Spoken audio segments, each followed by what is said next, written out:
Кутманды кечиңиздер менен айымдар жана мырзалар, эфирде сиздер менен кайрадан көптөн күттүргөн кечки Бишкек көрсөтүүсү кызматыңыздарда мен Ганият Чыргалбеков. Демек, алдыдагы жарым саат аралыгында биздин конок менен биргеликте кызыктуу суроолорго жооп аласыздар. Жана ушундай эле коногубуз менен биргеликте Кудай буйрса жакшы оюндар болот. Эфирде мен жалгыз болбойм. Эфирдин жүрүшүндө кесиптешим Эмиль Эсеналиев дагы жардамга келмекчи. Ал эми эфирди баштап мен өзүм эфирдин коногу менен тааныштыра берейин. Өзүңүздөр билгендей эле Кыргыздын сыймыктанчу, сыймыктуу мырзаларынын бири бүгүн студияда конокто. Учурда күрөш федерациясынын вице-президенти жана ошондой эле күрөш боюнча дүйнө чемпиону Канат Бегалиев. Ассаламу алейкум. Алейкум ассалам. Студиядан көргөнүзгө кубанычтабыз. Кош келипсиз. Маанайлар жакшы. Жакшы. Жалпы кыргыз эл алдыңызда саламдашып алсаңыз болот бейки? Ассаламу алейкум. Кыргыз элим, Кутманды кечиңер менен урматтуу Кечки Бишкек программасынын көрөрмандары. Жакшы, баракелди. Биринчиден кызматтуу ордуңуз кут болсун дейли. Рахмат. Биз билгенден бир 7-8 айдын жүзү болуп калды болуш керек. Анан ушул сиз келгенде эле анан бизде эле эмес, жалпы элде пайда болушу мүмкүн бул суроо. Ушул Канат Бегалиев келгенден кийин кандай өзгөрүүлөрдү кылып болду экен? Учурда федерацияда кандай иштер болуп жатат болду экен деп биринчи эле ушул жаңылыктан баштасак. Келгенден бери жакшы иштеп келатабыз, аракет кылып, жакшы ийгиликтерге да жеттик десем жаңылышпайм. Эң негизги биздин максат Индонезияда өткөн азиялык оюндар болчу. Ал жерден ол жолу келдик. Биздин тарыхыбызда болуп көрбөгөндөй медальдарды алып келдик. Жалпы 8 медаль күрөш жагынан 3 күмүш, 4 коло, 1 алтын менен келдик. Бул жакшы ийгилик деп ойлойм. Андан тышкары алдыда кандай пландар болуп жатат? Андан тышкары биздин жаш өспүрүмдөр дагы ол жолу жакшы күрөшүп келишти. Жаштар арасында дүйнө биринчилигинде 1 алтын медаль жана күмүш медаль. Жаштар эле арасында эмес, биздин дагы эркин күрөш боюнча вице-президент Мелис Турганбаев дагы ветерандар арасында коло байгели болду. Бул бардыгыбызга, бизге дагы үлгү десем туура болот болуш керек. Возрастына карабай дагы барып, дүйнө жүзүн дүңгүрөтүп, байгелүү орунда келди. Ошону да чын жүрөктөн куттуктап кетем. Жакшы, баракелди. Байканан ушунча ийгиликке жетип аткандан кийин ушундай мырзанын артында ким турду болду экен, учурунда устаты ким болду экен деген суроолор пайда болсо керек. Устатыңыз жөнүндө айта кетсеңиз, жана ошондой эле сизден чыккан учурдагы шакирттер жөнүндө айта кетсеңиз. Эң биринчи машыктыруучум Таласта Ороз Шаршекеев деген агайыбыз болгон. Ошол айылдан бизди ушул спорт школого алып келип, Майрамбек Ахмедов деген агайымдын колуна тапшырып берип, андан кийин курама командага өткөндөн кийин Эмиль Алыкулов деген биздин атактуу агайыбыздын колуна келип, ошол ийгиликтер ошол агайларымдын, ошо агайларыма терең ыраазычылык ошолордун аркасынан жаралган. Жана өзүм машыктыруучу болгондо көп деген жакшы чемпион Азия балдарыбыз чыкты. Мисалы үчүн Арсен Эралиев, Жанарбек Кенжеев жана көп деген балбандар бүгүнкү күндө дагы ошол эң жакын досум, ошол менин жумушумду улантып келатат. Жакшы, баракелди. Эми биздин интернет аркылуу көрүүчүлөрдөн келген суроолор бар, өтө көп деп айтсак болот. Бирок арасынан буга чейин сиз жооп берип келген, эфирден жооп берип келген кайталанма суроолорду албашка аракет жасадык. Анан ошол көпүрө болуп, биз сизге кыргыз элинен келген суроолорду берели. Биринчи эле суроодон баштайт экенбиз. Канат байке эмне себептен соптон кетип калды? Кайра башкы машыктыруучулукка барабы дейт. DJ Сары деп катталган замандаш Instagram аркылуу берген экен. Мисалы үчүн 2012 жылдан баштап 2017 жылга чейин 5 жыл аралыгында иштедим. Башкы машыктыруучу болуп иштедим. Болгон өзүмдө эмне ыкмаларым болсо, билген опыттарымдын бардыгын мен калтырдым деп ойлойм. Андан кийин ошол чогул иштеп жүргөн жакын адамыма өткөрдүм. Ал мен оюмча улантып кетет. Мен наркы өйдөрөк федерацияга барып, андан ары ушул башка жагынан салым кылайын деп чечтим, ушул күрөш жагына. Демек кайра кайтып барбайсыз, буюрса? Кайра кайтып барбайм, бирок башка пландар менен жардам берем, сөзсүз түрдө. Жакшы, баракелде. Кийинки суроо, Канат байке, саламатсызбы? Сизди өтө сыйлайбыз дейт. Бала кезде көп мушташчу элеңиз. Бала чагыңыз кандай өткөн дейт. Нурия Кыдырова дейт, Москвадан жазган экен. Москвадан биздин кыргыз мекендештер көп көрөт, интернет өнүккөн заман. Рахмат. Бала кезде эми жигитчилик биринчи атаман, экинчи атаман бала кезде ооба болгон. Канчанчы атаман элеңиз? Үчүнчү атаман болчу. Биринчи атаман ким эле, эсиңизде барбы ушул биринчи атаман баланын аты? Азамат деген бир бою узун бала, азыр көрүп атса керек, ошол бала. Бою узун дагы, чоңураак дагы бала болчу, ошол балага алым жетпечи, Алексеевкадан. Азыр жетеби? Жок, кичинекей кезимде сүзүп койгон окшойт, азыр деле көрсөм сирдейм. Жакшы, анан бала чагыңыз кандай өткөн дейт? Мектепте кандай окудуңуз эле? Кайсы сабактан, же балким мушташка жакыныраак болуп, сабактан начар болуп калды беле? Мектепте шок бала болчумун. Бирок орто окучумун. Жакшы да эмес, жаман да эмес. 3-4 көбүрөөк, бирок 4 аралаш. Анан спорт школго келип, андан ары уланткам. Спортко көбүрөөк жакыныраак элем да. Анан 3-тө атпайсыз, 3 коюп, 2 коюп койгон кездерде мындай кийин чоңоюп калган кезде мына агайлар менен өзүнчө сүйлөшкөн учурлар болгон жокпу? Жок, андай болгон жок. Ошол эже агайлар бизге тамга таанытып, окутту, биз өмүр бою ыраазыбыз, таазим кылабыз. Жакшы.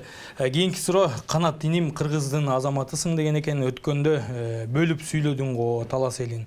Ошол жөндө негизги ой эмне деп айтайын дедиң эле, түшүндүрө кетсең жаңылбас чаак болбойт дейт. Данияр байкең США-дан деп жазган экен. Ошол жөнүндө айта кетсеңиз, АКШдан. Өткөндө андан кийин дагы мен бергем, интервью берип түшүндүрүп бергем. Эми баягы эмоциянын үстүндө айтылган сөз, эми кечке актанып берген да кажети жок деп ойлойм. Бир жана Көкбөрүнүн президенти ошол убактагы Илмилионов Икрам Илименов. Ошо Сартович беле, ошо билбейт экен, ошого арналган болчу.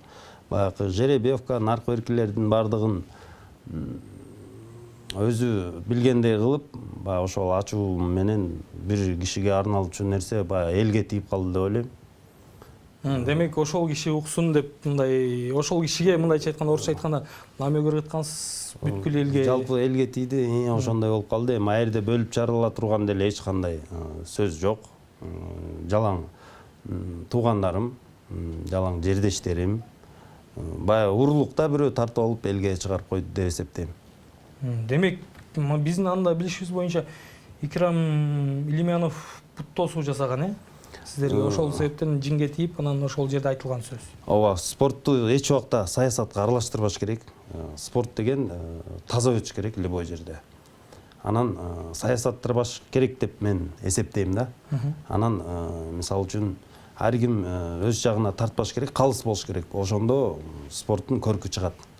Ал жерден кичине саясатташтырып жиберген ошол ачуу менен айтылган сөздөр. Жакшы. Анын учурдагы Көкбөрү Федерациясынын президенти Жыргал Саматов менен мамилеңиз кандай? Аны тааныбайт экенмин, бир гана телевизордон эле көрөм. Мамиле мындай жок, Ооба. Кийинки суроого кезек берели. Бир тууган байкең Талас Бегалиев өткөндө Көкбөрүдө автобустун ичинде казактарга сүйлөдү эле. Учурда казактардын таарынычы барбы, казактар менен мамилеси кандай, сиз билбейсизби деп сураган экен. Арузат деген замандаштан келген экен. Аерден дагы бун баса белгилеп айтышым керек. Мен бир тууган агам болот. Бизде атабыз ушундай тарбиялаган, намыска бекем тургула деп. Эң биринчи тарбиялардын бири раматтылык. Бирок ал жерде ким агам айткандай, казак жалпы элине айтылган жок ал сөз. Жакшылап роликти карасаңыздар, ошол ойногон көкбөрүчү адамдарга айтты, спортчуларга. Ушул мен деген казактын спортчу жигиттери келип, өзбектер эми көкбөр ойногон эмес. Ошо өзбектерге утулуп берип койгонуңар бул кандай деп түшүнөсүңөр деген сөзүн жалпы казактын эли 99% колдоду десем жаңылышпайм. бул кыргыздын жигити бизге сөөгүбүзгө, жүлүнүбүзгө жеткирип сүйлөдү. Биз намыстанышыбыз керек десе, алардын Бекболот Төлөхан деген депутаты мындай деп айтып атат. Биздин дүйнөлүк көчмөндөр оюну деп биз даңаз алып аткан оюнубузду бул жөн гана фестиваль деп айтып атат да. Фестивальга биз мындай эле жаш составты жибердик деп. Ал эми казактар 99% колдогон, мен агамды колдоп атса, биздин арабыздан, биздин мисалы үчүн Талас Бегалиевдин Көкбөрүгө бүгүнкү күндө тиешеси жок. Башка адамдар айтыш керек эле, биздикилер наоборот айтып атат да, ошол эми келген конокторду ошентип айтканы туура эмес деп. Биз дагы алардын экспозуна барып, ойноп берип, өзүбүздүн аттары менен барып, бул да жер саясатка аралаштырып жиберишти. Демек, казактар дээрлик 99% колдогон. 99% колдоп, эмки жылы Өзбекстанда болот дейт, ошол жерден казактар убадасын берип атат. Биз дагы биринчи состав менен барабыз. Кыргыз туугандарыбыз менен биз беттешкенге даярбыз деп, эми алардын намызына жетип, өздөрүнө келишти десем туура болот. Жакшы. Анан күрөштөн тышкары Көкбөрүгө кандайсыз? Көкбөрү деп калдык. Көкбөрүгө кызыгып көрөм, эми өткөндөгүдөн кийин, сүйлөп алгандан кийин Көкбөрүдөн алыстаганбыз. Бир аз өзүм жумушум менен, өзүм кесибим менен кетейин деп, ушу күрөш жак менен жүрөм. Бирок кызыгып көрөсүз, дайым. Кызыгып көрөм. Жакшы, кийинки суроого кезек берели. Кийинки суроо, учурдагы президент Сооронбай Жээнбековдун саясатын кандай колдойсуз дейт. Алып барып жаткан иштерине оюңуз кандай деген экен. Деги эле мамилеңиз барбы деп жазган экен бул жерде. Турусбек Кант шаары деген экен. Бүгүнкү күндө бая жагынып жагалдаганайын деген мааниде эмес, мен 100% колдойм. Сооронбай Шариповичтин саясатын, коррупция менен күрөшкөнү бул өтө маанилүү нерсе. Мисалы үчүн бир кишинин 10 000 сом, 15 000 сом урдап кармалган, 5 жыл, 10 жылдап кезилген адамдарды мен жөн эле колу туткак деп эсептейм. Ал эми жалпы 6 миллион элдин акчасын урдаган адамдардын чыныгы уурулар ошолор, алардын орду мен оюмча ошол абак деп эсептейм. 100% колдойм, ишиңизге ийгилик. Демек, паракорчулук менен күрөшүп жаткан иштерин жакшы күрөшүп жатат. Эми мен оюмча кыйыныраак болуп атат болуш керек, бирок аягына жетет деп мен толук ишенем. Чет мамлекетке барып келгендери, мисалы, жөнөкөйлүгү бул үлгү болуп атат. Мисалы үчүн мен ойлойм, ушу Кудай Таалам бизге ушул президентти, ыймандуу президентти кыргыз элине борор берди го деп эсептейм. Жакшы. Анан дагы бир суроо пайда болду. Азыр президент жөнүндө оюңузду айттыңыз. Андан тышкары ушул кызматтан жогорулап келаткан экенсиз. Деги эле бара-бара ушул саясатка аралашып жогору жака баруу оюңузда барбы? Оюмда бар, сөзсүз түрдө. Мисалы үчүн келечекте ошол Ак үй жакка барып, элим үчүн жана ушул спорттун көйгөйлүү маселелерин чечиш үчүн барайын деген оюм бар. Демек, спортту өнүктүрүү, дүйнө жүзүнө таанып. Ооба. Жакшы, кийинки суроого кезек берели. Канат, алгачкы багындырган ийгилигиң жөнүндө айтсаң, ошол кездеги сезимдер, ийгилик ишиңе деп Зарина 8866 деген замандаш жазган экен. Эң биринчи чет Айылдан башталса керек, айылдан башталып, Талас шаарында бир турнир өткөн жаштар арасында. 33 килограмм салмактан биринчи болуп, жана трико, борцовский трико деп коет бизде. Ошондой утуп, анан биртке тыйын утуп, эсимде жок канча экенин, ошол тыйынды үйүмдөгүлөргө алып келип берип, сиздерди күрөш менен багам мен деп трикону үйгө келип бир 5-6 сыйра кийип көрүп кайра. Ал сезимдерим эми сөз менен жеткире албайм, мен үчүн унутулгус күндөрдүн бири. Спортко эң биринчи кадамдарым, ийгиликтерим ошонун негизинде мынакей утса болот экен деп машыгып баштагам андан ары. Кийинки чоң ийгиликтердин бири, эң алгачкысы. Эң алгачкысы 2000-жылы эң биринчи жолу жаштар арасында Азия болгон. Азия биринчилиги Тегеран, Иранда өткөн, Тегеран шаарында. ошол жерден финалдык беттеште казак ошол кездеги дүйнөнүн чемпиону болчу жаштар арасындагы Даурен Баяхметов деп эсимде, ошону 6-1 эсебинде утуп, эң биринчи мен жараткан ийгилигим ошо Азиянын утуп, анан Кыргызстанга келип, баягы календарьга түшүп, баягы элге кичине таанылып, айылыма, өзүмдүн туулган жериме барып, кичине тойчук берип, ошол менин эң биринчи чет өлкөдөн жараткан ийгилигим. Жакшы. Мындай ошол ийгиликтен көз жаш айланган күндөр болду беле? Кыргызстандын желеги желбиреп, гимн ойнолуп атканда сөзсүз келет, баягы кыйынчылык күндөрүңдү баягы кантип машыккансың, ушул жолу кантип келгенсиң, анан ошо залдын бардыгы, мисалы үчүн ошол Иранда бир 10 миңге жакын көрүүчү болгон, ошолордун бардыгы биздин желекке гимнге турганда, ошондо бир кандайдыр бир сезимдер көзгө жаш аласың да.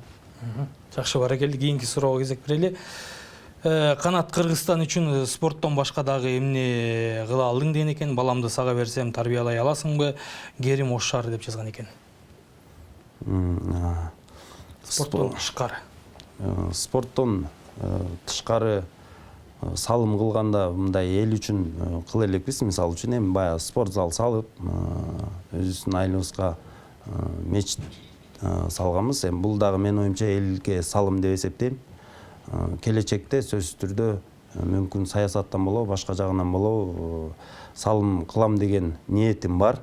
Мен алдыңкы койгон максатым, Кудай буйруса, ушул Бишкек шаарында борборубузга жакшы спорт зал салып, баягы заманбап, азыркы европейский, орусча айтканда европейский стилде күрөш жана башка фитнес зал салып, анан ал жерге сөзсүз балдарыңыздарды алып келсеңиздер болот. Начинающий да болот, и сборный команда да. Эми баягы кыялым келечектеги.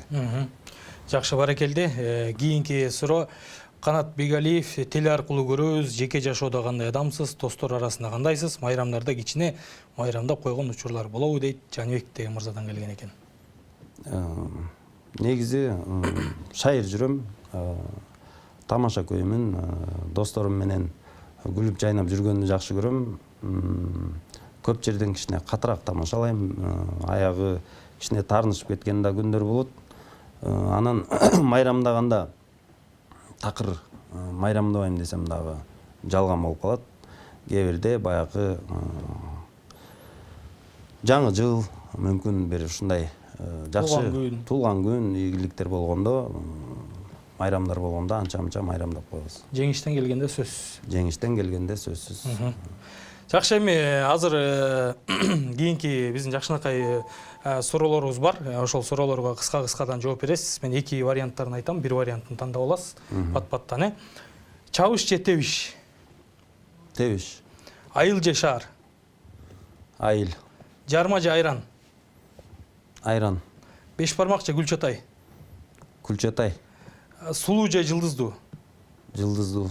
Кулун же кунан? Кунан. Ушакчы же шуулдак? Шуулдак. Карышкыр же ит? Карышкыр. Москвич же Жигули? Жигули. Конор же Хабиб? Хабиб. Жакшы, баракелди. Эми кийинки суроолорубуз болсо, ооба жок деп гана кыскадан жооп бере аласыз бул суроолорго. Сиздин сапаттарыңыз жөнүндө кеп кылабыз. Уйкучусузбу? Ооба. Урушчаксызбы? Жок. Көп мушташасызбы? Жок. Жаш кезде көп кыз менен сүйлөштүңүз беле? Жок. Кой союп көрдүңүз беле? Ооба. Уй саап көрдүңүз беле? Жок. Дос балдар менен кыздар жөнүндө сүйлөшүп каласыңарбы? Ооба. Аялыңыз кээде сизди урушабы? Жок. Калп айтып кармалып көрдүңүз беле? Ооба. Жакшы, баракелди. Ушуга жооп бере кетсеңиз, калп айтып кармалып калганыңызды. Калп айткан адам баягы унутуп коет да, айтылган сөзүнчү. Анан башкача айтып алып, ошол жерден калптар чыккан күндөр болгон. Эми постоянно болбосо дагы бир туугандарга, ошол эле үй бүлөмө анча-мынча калп айтып кармалган күндөр болгон. Жакшы, анан жөнөкөй адам экенсиз, өтө жөнөкөй суроо бергим келип атат. Кандай автоунаада жүрөсүз? Анан кайсыл соода борборлорго кирип, кайсы жерлерден кийинесиз? Базарга барып кийинген учурлар болобу? BMW менен жүрөм. BMW менен жүрөм. Анан өзүм мына ВФ Советский Горькийге жакын жашайм. Ошол жерден кийинем. Анан эми жагып калса, базарлардан дагы өзүмө жарашса кийим ала берем. Анан үйдө кандай атасыз? Ошол жөнүндө кеп кылгым келип атат. 3 кызым, 2 уулум бар. 3 кызымды урушуп көрө элекмин. Такыр урушуп көрө элекмин. Катуу да айтпайм, мен мамасы аркылуу айтам. 2 баламды урушуп коем, анча-мынча тарбиялап коем. Үйдө жакшы атамын деп эсептейм өзүмдү. Урган учур болобу уулдарыңызды? Уулдарымды урам, кыздарымды баягы урмак түгүл, катуу да айта албайм. Уулдарыңыз жашы канчада ошондо? 2 класс, 4-тө. Ударды көтөрө алабы дейм да ошо. Жок, мен каты сүйлөп койсом эле ыйлап калышат. Каты сүйлөгөн, э? Жакшы, анан ушул айтып калдыңыз, баягы жогоруда бул элге сабак иретиндеби, балким азыр айтып атпайсызбы, мен кыздарымды такыр урушпайм депчи. Анан өзүм атам бизге ошондой убагында татыктуу тарбия берген, ошон үчүн биз намыс көйбүз депчи. Деги эле азыркы жаштардын тарбиясы менен мурунку жаштардын тарбиясын айырмалап айтып кетсеңиз. Мурда кандай эле, азыр кандай болуп калды? Асман менен жер. Мурун ыйман деген бар эле, ушак деген аз эле. Бүгүнкү күндө жаш тарбиялар башкачараак өтүп атат. Эми ар ким ар кандай, бирок мен жеке пикирим, мен үчүн өкүнүчтүүсү ушул биздин кыздарыбыз чет мамлекетке кетип, ошол жагы аябай өкүндүрөт. Чет жерде иштеп жаткан, э? Чет жерде иштегени, анан кийимге да аябай маани берем. Европаны туурагандары мага көп жага бербейт. Эми мен тарбия катары ошону эсептейм. Балдарыбыз дагы баягы жигитче жүрсө деген ойдомун да. Ысык мустакты дагы түшүнгөн балдар керек. Мен көбүнчө шаардык балдар кичине эркерээк болуп калабы деп ойлойм. Балдарымды дагы мен Кудай буйрса келечекте айылга барып сөзсүз түрдө бир кара жумушка салгым келет. Анткени баягы жашоону кичине түшүнсүн деп ойлойм. Жакшы. Балдарды мындай эркектик болуп жүрүшүн каалайм деп калбадыңызбы? Кайрат Кыргыздын чыгармачылыгын демек баалабайт экенсиз да? Жок. 100%. 100%. Жакшы, сизге терең ыраазычылык билдирем. Менин эфирге бөлүнгөн убактым аягына келип жетти. Анан ал эми мени эфиримдин кийинки бөлүгүн кесиптешим Чала Спортик Эмиль Эсеналиев улантмакчы. Урматтуу телекөрүүчүлөр, мен сиздер менен коштошом. Буюрса, кийинки ишемби күнү жолугабыз. Андыктан, урматтуу телекөрүүчүлөр, жалпыңыздарга терең ыраазычылык, сизге болсо дагы бир жолу чоң рахмат. Кесиптешим Эмиль Эсеналиевди кеп кезеге. Мен сиздер менен коштошом.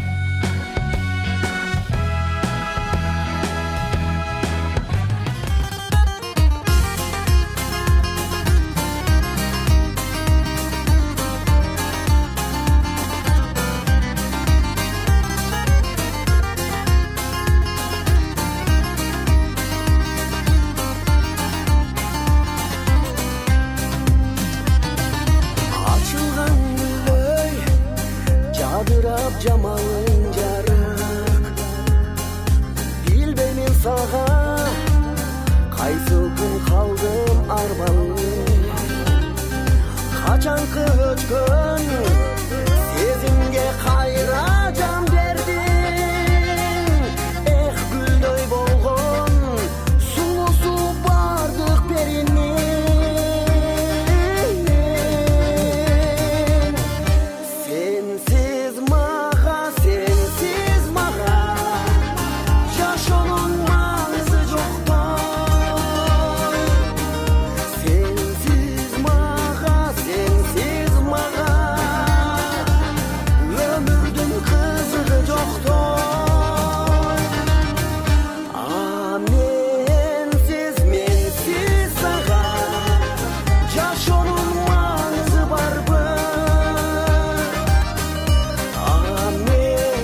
Ассаламу алейкум, урматтуу телекөрүүчүлөр. Кайрадан кечки Бишкек телеберүүбүздүн экинчи алып баруучусу мен Эмиль Эсеналиев. Менин кызматым бул жерде бизге келген коноктор менен оюн зоокторду ойноп, ар кандай конкурстарды уюштурабыз, тамашалар болот дегендей. Ассаламу алейкум Канат байке, кандайсыз? Жакшы, алейкум ассалам.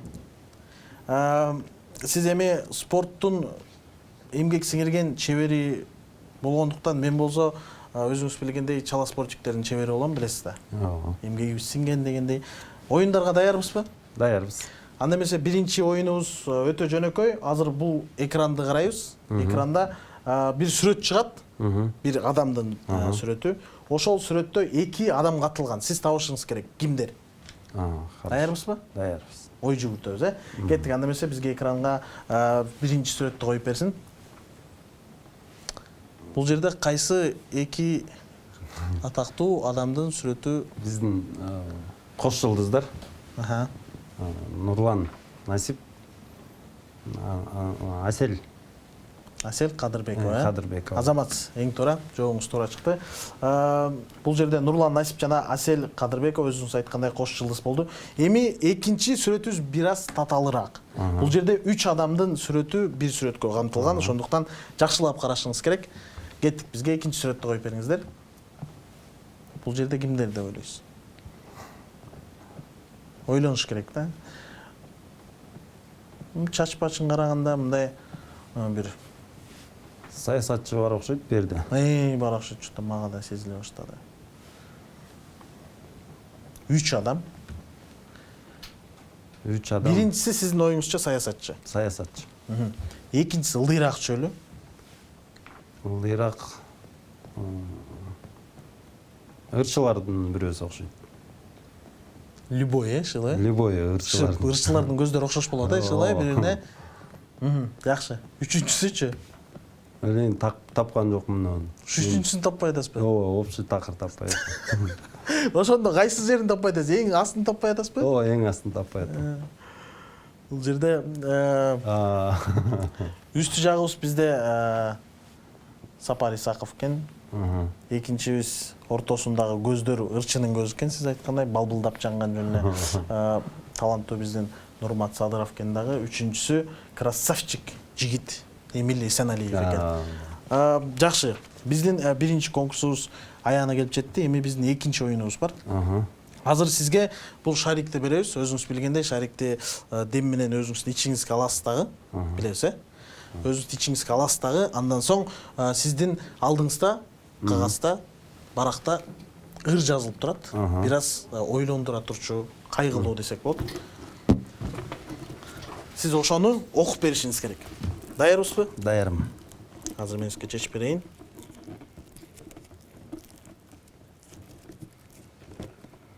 Мындай ойлоп салган. Буну кандай ичиме сором ба? Сыртыңызга сора албайсыз го байке.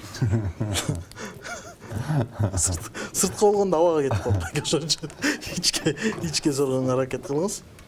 Сыртка деле эметсе көрүңүз байке, мен деле аны үйрөткүм келбей атат сизге. Келиңиз.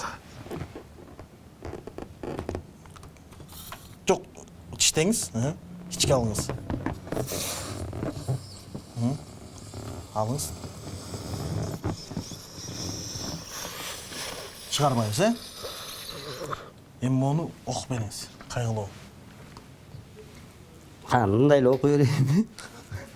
Окуй бериңиз, Түшүндүрүп кантип айтам? Айтылгыс арман, түшүнбөйсүң билем аны, сен үчүн жалган. Түйшүгүңдө азабыңда өзүң тартайын, чындап сүйүп калдым кызды сага бир тууган. Бул Бекборбиевдин ыры экен.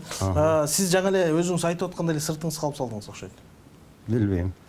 Же бага таластык болгондуктан баягы жел батпай калды да ичке. кандай болуп калды иши. Анан үчүнчү оюнубузга өтөлү. Эми бул кичине бир аз татаалыраак байке. Заранее айтып коеюн сизге. Бул жерде азыр сиздин көзүңүздү таңабыз. Сиз көрбөйсүз. Алдыңызга бир кандайдыр бир буюмбу же балким жандыкпы бир нерсени коем. Сиз ошону сыйпалап, кармап, эмне экенин табышыңыз керек. Даярбызбы? Даярмын. Кеттик, Анда эмесе алдыңызда көзүңүздү тагайбы? Ооба, көзүңүзгө тагып коюңуз. Көргөн жоксузбу? Жок. Мен каяктамын да. Азыр байке. Анда биринчиси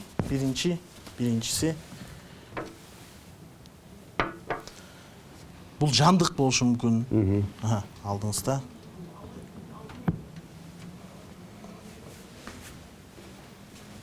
Ойлонуңуз, сүйлөшүңүз мен менен. Бул эмне деп ойлойсуз? Осьминог го дейм о. Осьминог? Осьминог. Мындай жиркенип деле корккон деле жоксуз, Жок, ушу суу жаныбары окшойт. Суу жаныбары окшойт дейсизби? Ооба, осьминог го дейм. Мен оюм да эми. Оюнчук эмес, Оюнчук. Оюнчук, Оюнчук. Туура таптыңыз, азаматсыз. Эми экинчисин өтөлү. Эгерде сиз бардыгын туура тапсаңыз, анда уттуңуз. Ал эми таба албай калган болсоңуз, анда сиз бизге бул жакта катылган билеттеги тапшырманы аткарып беришиңизге туура келет. Даярсызбы? Даярмын. Сиздин алдыңызда турат.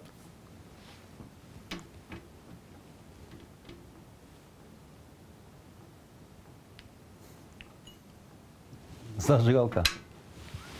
Сиз басып көрүңүз, балким зажигалка эместир. Сиз жаап салдыңыз. Басып көрүңүз.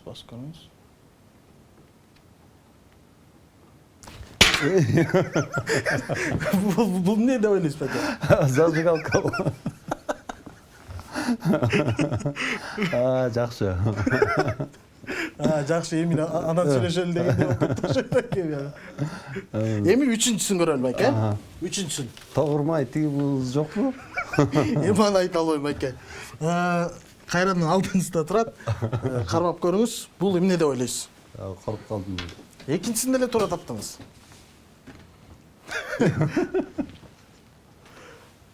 Эмнеге окшоп атат байке? Билбейм, эт. Эт, Эт окшойт. Макул, мындай кылалы байке. Эмненин эти деп ойлойсуз? Кана кармап билип көрүңүзчү. Мына канчалык деңгээлде мындай үйдө жеңем күнүндө эт менен тамак ашап беребиз. Эмненин эти деп ойлойсуз? Бир кармап бир чыны кыргыз экениңизди көргөзүңүзчү. Уйдун эти болуш керек. Уйдун эти, Уйдун эти. Деп ойлойм, билбейм. Азаматсыз байке. Азаматсыз, чече берсеңиз болот. Сиз бул жакта бардык биз каткан нерселердин бардыгын туура таптыңыз. Азаматсыз.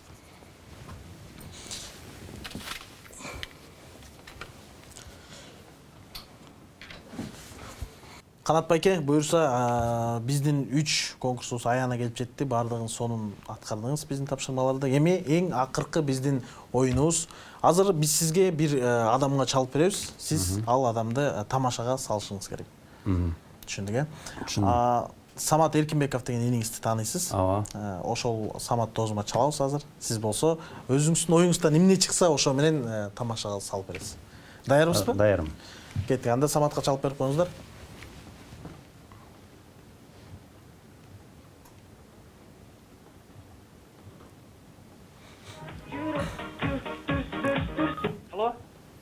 Алло. Да. Салам алейкум. Алейкум ассалам. Самат, кандайсың эним? О, жакшы. Жаксыңбы? Мен Канаттын. Канат? Бегалиев. Байке кандайсыз? Жакшысызбы? Жакшы, рахмат. Өзүң кандай, иштериң жакшыбы? Жакшы, Кудайга шүгүр. Неме? Самат, эмне чалып атам эним? Тетиги жана Эмил деген досуң болобу, ким болот? Ким эле? Эсеналиев беле? Эсеналиев. Ал жакшы эле жигит эле, чөтө мага мына видеолору дагы акыркы роликтери жакпай атат. Не роликтен байке?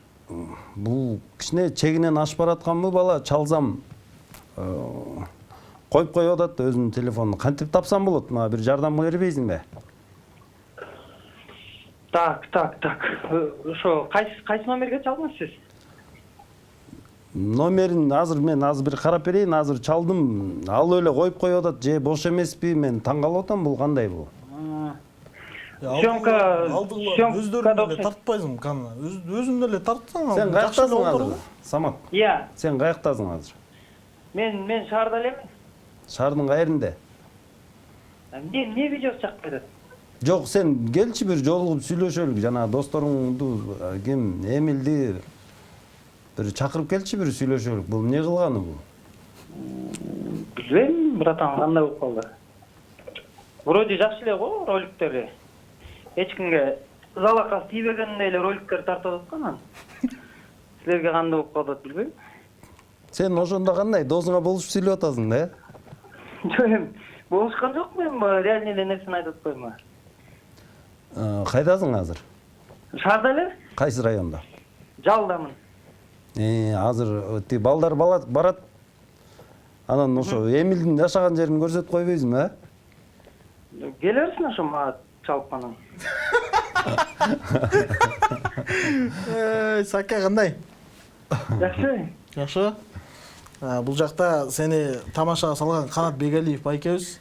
Кечки Бишкек телеберүүсүнөн сени бир аз тамашага салып коелу, бир аз кичинекейирээк бара эмеле тиги бала эле чалсак коркуп кетеби? Эң ары кырагынан чалдыңарбы? Кичинекей. Биз дагы корктук да, эмне болуп кетет анан. Самат молодец, дос деген мына сендей болуш керек. Мына досуңа кандай болгон күндө дагы мына көрдүң да Эмил, чыныгы достордун бири экен. Ишенчү эмес элем, чота ишенип калдым. Мына сен үчүн сүйлөп берди, ал лишний ар кандай эч нерсе кылбайт деп, молодец. Баа берди. Рахмат сага, Самат. Бар бол, чоң рахмат.